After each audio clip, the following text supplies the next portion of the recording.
श्रीराम समर्थ. उपाधी रहित मी म्हणजेच भगवंत. ब्रह्माचे निरूपण सांगता येण्यासारखे नसते. साखर खाल्ल्याशिवाय तिची गोडी कळत नाही. काही मर्यादेपर्यंत शब्दांनी सांगता येते.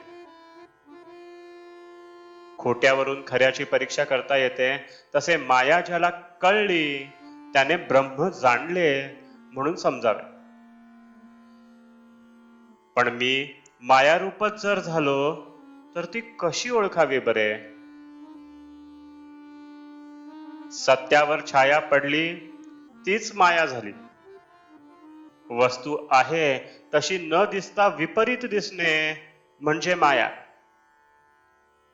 तेव्हा मायेच्या तावडीत सापडल्यावर सत्य आणि परमात्म स्वरूप असणारे ब्रह्म जाणणे कसे शक्य होणार? जी जगते मरते ती माया. म्हणजे माया ही नाचणारी आहे, भंगणारी आहे. शाश्वत आनंदापासून जी मला दूर करते ती माया. भगवंतापासून मला जी दूर सारते ती माया. म्हणूनच ज्याने शाश्वत सुख मिळते, जे मायेच्या पकडीतून सुटण्याचा मार्ग दाखवते, तेच खरे तत्वज्ञान होय. एक भगवंतच फक्त सत्य स्वरूप आहे. त्याच्यासाठी जे जे करणे ते सत्य होय. मी देवाचा आहे हे कळणे याचे नाव आत्मनिवेदन होय. आत्मनिवेदन म्हणजे देवाला ओळखणेच होय. म्हणजेच मायेला दूर सारणे.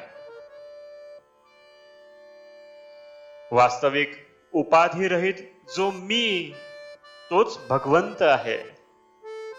उपाधी रहित राहणे म्हणजे भगवत रूप होणे. किनाऱ्यावरून पाण्याकडे जात असताना अशी एक जागा येते की तिथे वाळू संपते आणि पाणी सुरू होते. म्हणजे त्या रेषेच्या अलीकडे वाळू आणि पलीकडे पाणी असते. ही मधली स्थिती म्हणजे तुर्यावस्था होय. इथे मी ब्रह्म आहे अशी जाणीव राहते.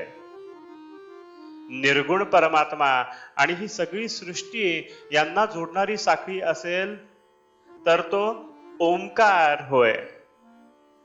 म्हणून परमार्थामध्ये कोणत्याही साधनाने जडाचा निराश करता करता शेवटी ओंकारापर्यंत येऊन थांबावे लागेल. म्हणजे प्रत्येकाला नामाशीच यावे लागेल.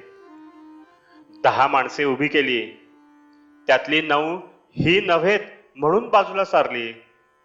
10वा राहिला तोच खरा. त्याप्रमाणे हे नाही ते नाही झाल्यावरचे शेवटी उरले ते ब्रह्मच होय.